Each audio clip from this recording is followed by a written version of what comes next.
Ladies and gentlemen, my name is Eric Francomano, and I am the voice of MACW Wrestling. Wanted to take some time tonight to bring us some of the great stars of MACW Wrestling, starting tonight with Action Jackson. Action, welcome to the show. Hey, man, what's going on? How are you? Good, sir. How are you? You know, it was one of them nights, man. I didn't come through with the victory, but, you know, everybody here at MACW in Jonesboro saw what happened. Yeah. But it's all good, though, man. It's all good, man. You live to fight another day like this man right here. Absolutely. Very hard-fought contest tonight. You fought for the MACW Heavyweight Championship tonight. Of course, nefarious means kept you from winning the championship here tonight, but I see the championship in your future at some point soon. I see it in my future soon as well. Like, you know, I've been all over the place. I'm still growing. I was trained by the best, Rodney Mack. Rodney and Jazz both carried me to the top. Myself and my partner, Mike Anthony, Byron Wilcott, us guys like that, we're just making it to the top, trying to be the best, you know, around this business today. Wonderful. What were some of your inspirations as a young, up-and-coming wrestler? You know, who are some of the guys you looked up to and said to yourself, this is kind of what I want to do when I get older?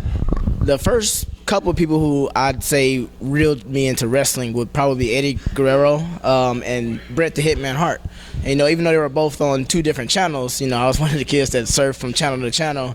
And both of those guys, they just always seem like when they go to the ring, they like to shake the kids' hands. Bret Hart used to give out the glasses and stuff like that. And Eddie Guerrero at the point in time was really good to the audience too. But not only their craft with how they interacted with kids is how they did things in the ring too. So they inspired me. So I used to go to school, try to be like them and stuff like, you know, stuff. I still get beat up by people, but we ain't gonna talk about that. But hey, but those guys started it right there. From then on, I've been just a, you know, we're not even gonna mention Goldberg. You know, that was the man. Anybody who knows me knows I was a big Goldberg fan. So I got a Goldberg tattoo, but it's not there anymore. So those guys like that who really reach out for kids and stuff and let them know, hey man, you can do this, man. And it kept me out of trouble. Pro wrestling literally saved my life. So here I am now trying to make it to the top of the mountain. Wonderful. Well, I definitely think you're on your way. Who are some of the styles, like I know your wrestling style's not exactly like Bret Hart or Eddie Guerrero. So who are some of the styles you pattern yourself after? Some other guys you saw as you got more into the industry that said, hey, I want to start wrestling a little bit more like this style? Like, I feel like the swagger I go to the ring with is somewhat shades of Booker T. Big fan of Rey Mysterio, who wasn't, you know. If you like anything high flying, it was probably those two I would combine myself with, the Booker Stereo, you know, right here. So. Absolutely. Absolutely. Yeah, we see a lot of that in your performances out there as well. We can see, you know, with the energy you bring to the ring. What are some of the places that you've wrestled? And you wrestled here at MACW. For everybody who doesn't know, WWE Network star here next to me as well. But where are some of the other great places you've been? You know, let the world know where you've been.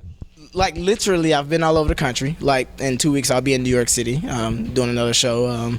So the goal is, of course, to travel the world. But I've literally been from coast to coast wrestling. So the sky's the limit. I'm just going to keep going and go everywhere I can. There's absolutely no doubt everybody in MACW knows the sky's the limit for Action Jackson. Action, going down the road here, I know you're still young in the business. Where do you see yourself in 5 to 10 years from now? What kind of goals and kind of targets have you set for yourself? Oh, that was a good one. Basically, my goal has always been to be a future world champion. Regardless of where the promotion is, whether it's New Japan, WWE, ROH, that's where Action Jackson would like to be. And after I'm doing that, I hope to have some kids that looked up to me do the same thing I did, you know. Be like, man, I liked Action Jackson. He came out and took a picture with me. I got a shirt and he was nice to me. He came and gave me some inspirational words and stuff.